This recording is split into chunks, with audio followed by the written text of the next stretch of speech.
बगेर कतिजनाको सङ्गति जान नजाने बानी हुन्छ, कतिजनाको सङ्गति नजाने बानी हुन्छ, तर हामी चाहिँ एकसाथ भेला हुन नछोडौँ। हालेलुया।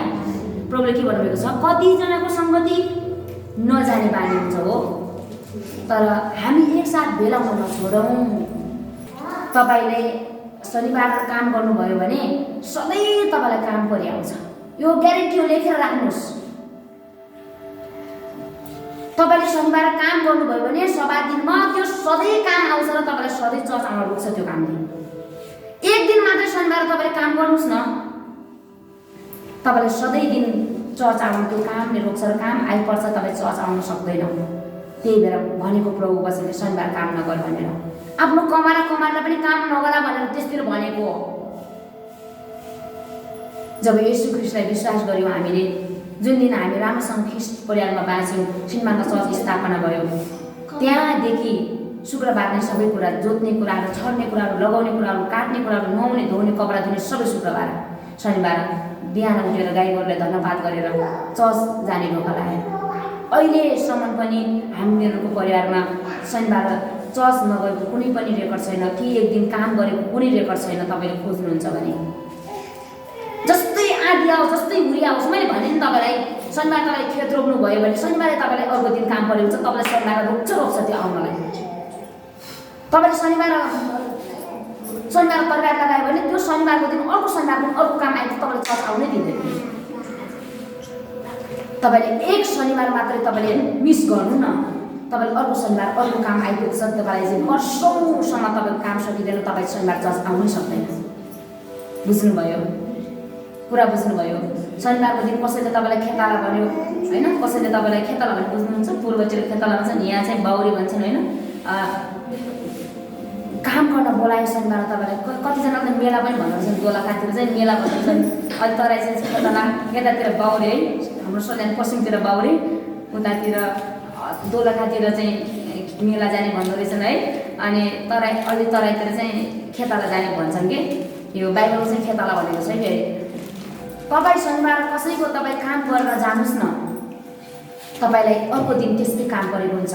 तपाईँ शनिबार मिलमा चामल ल्याउन जानु न, अर्को दिन त्यही काम परेको हुन्छ। तपाईँलाई शनिबार कहिले पनि काम छोडेको हुँदैन, तपाईँले एक दिन मात्रै काम गर्नुहोस् न। बुझ्दै हुनुहुन्छ मैले किन दोहोऱ्याउँदैछु तपाईँलाई यो? तपाईँले एक दिन मात्रै काम गर्नु शनिबार, तपाईँलाई अर्को दिन बहाना पर्दैन। अर्को दिन अलरेडी काम आइपुग्छ, तपाईँ चर्च आउन रोक्छ, चर्च आउन रोक्छ। किनभने शैतानका त्यहाँ लेखेको छ एफिसीको पुस्तकमा, तिमीहरूको लडाइँ संसारिक के भनेको छ, सेनाहरूको लागि होइन, आत्मिक सेनाहरूको लागि हो, जो शैतानिक शक्तिहरूसँगको। हामीहरूको लडाइँ शैतानिक शक्तिहरूसँगको। अनि त्यसले चाहिँ हामीलाई चाहिँ हर समयमा चर्च आउन रोकिरहेको हुन्छ। अनि किन थाहा छ? शनिबार चर्च आएन भने प्रभुको आज्ञा उल्लङ्घन हुन्छ। प्रभुको आज्ञा उल्लङ्घन भयो भने प्रभुले तपाईँ र मलाई दण्ड दिनुहुन्छ। प्रभुले दण्ड दिनु नरकमा फालिदिनुहुन्छ, शैतानले नरकमा रहेको चाहन्छ। एक दिन परमेश्वरले जीवनको पुस्तक यसरी पल्टाउनुहुनेछ, ज्योति रोका भनेर नाम भेटेन भने तपाईँ चाहिँ नरक जानुपर्छ। एक दिन परमेश्वरले बाइबल जीवनको पुस्तक पल्टाएर हेर्नुहुनेछ, यमुनापिक भनेर, यमुनापिक तेरो नाम चाहिँ जीवन पुस्तकमा लेखेको छ, त चाहिँ परमेश्वर राज्यमा जा। अनि त्यो बेला तपाईँलाई कस्तो होला? त्यसै कारणले भन्नुको मतलब ज्योति रोका तपाईँले अप्ठ्यारो नमान्नु होला, मैले उदाहरण दिएको हो। अनि जब हामी शनिबार छुट्याउँछौँ नि, एक दिन तपाईँलाई शनिबार छुट्यो, तर तपाईँले जिद्दी गरेर, एकदमै जिद्दी गरेर, जस्तै आदि आउँछ म नाङ्गो होस्, म भोको होस्, तर म शनिबार चर्च जान्छु। शनिबार चर्च जान्छु, मेरो नानी बिमारी होस्, मेरो छोरा जो घरमा जे पनि होस्, गाई बाख्राहरू, गाईले बाछी जन्माओस्, बाख्राले पाठे जन्माओस्, मलाई मतलब छैन, यो जन्माइरहन्छ, यसले यसको काम जन्माउने हो, म चाहिँ गएर चर्च जाने, मेरो काम चर्च जाने हो भनेर तपाईँ जब चर्च आउनुहुन्छ नि, अर्को दिन अल्झाउँदैन, अर्को दिन बाख्रा ब्याउँदैन शनिबार, अर्को दिन हो थाहा छ तपाईँलाई, मेरो अर्को दिन गाई ब्याउँदैन शनिबार हो। परमेश्वरले छुट्टै प्रभु इच्छाको कुरा हो, थाहा छ? प्रभुले के भन्नुभएको छ?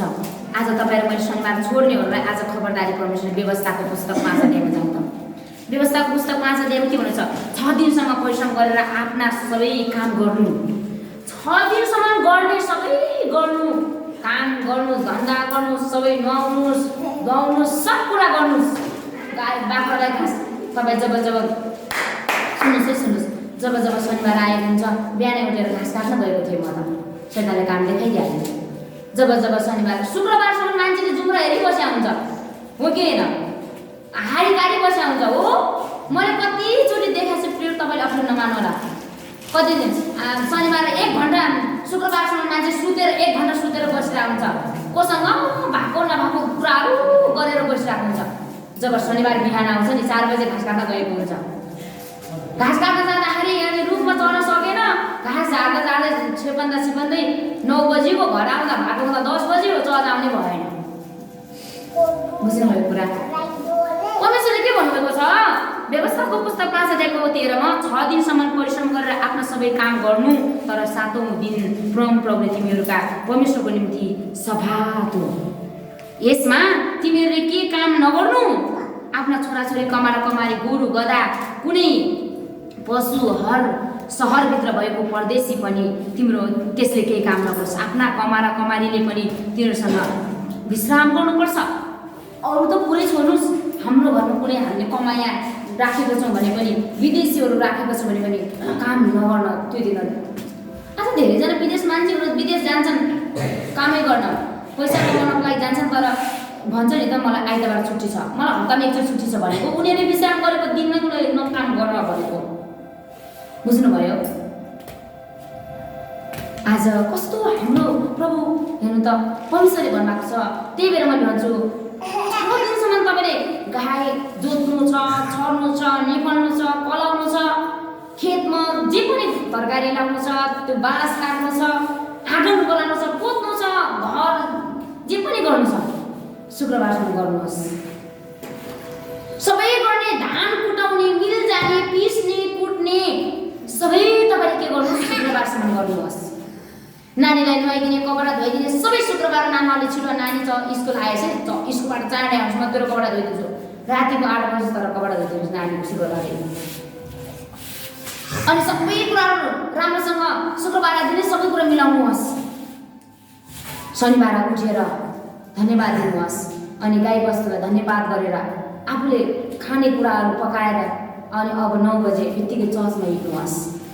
अनि त्यस्तो गर्दाखेरि 1 नम्बर त तपाईँ स्वर्ग जान पाउनुभयो, 2 नम्बरमा त प्रभु धेरै खुसी हुनुभयो, 3 नम्बरमा चर्चको पास्टर पनि खुसी हुनुभयो।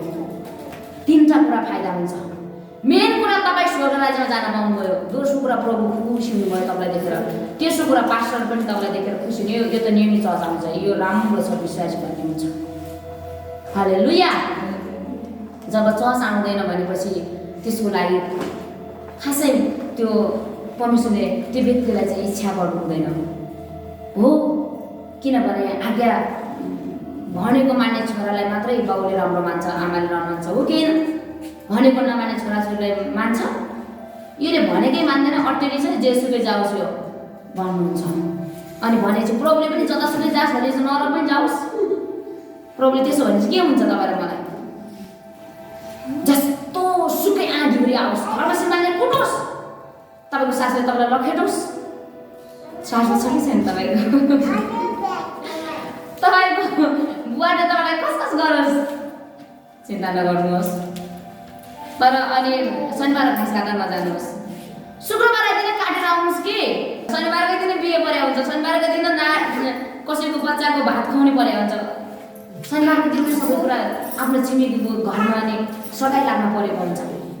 शनिबार म चाहिँ येशूको घरमा जाने हो, येशूको घरमा नगयो भने मलाई येशूले मार्नुहुन्छ भने डर छैन तपाईँलाई? छ कि छैन? हो, येशूसँग डराउनेले सबैसँग डराउँछ, येशूसँग जो डराउँदैन त्यसले कोहीसँग डराउँदैन। तपाईँले चाहिँ भोको पार्नुहुन्न कि प्रभुले भन्नुभएको छ कि आकाशको के भन्नुभएको छ?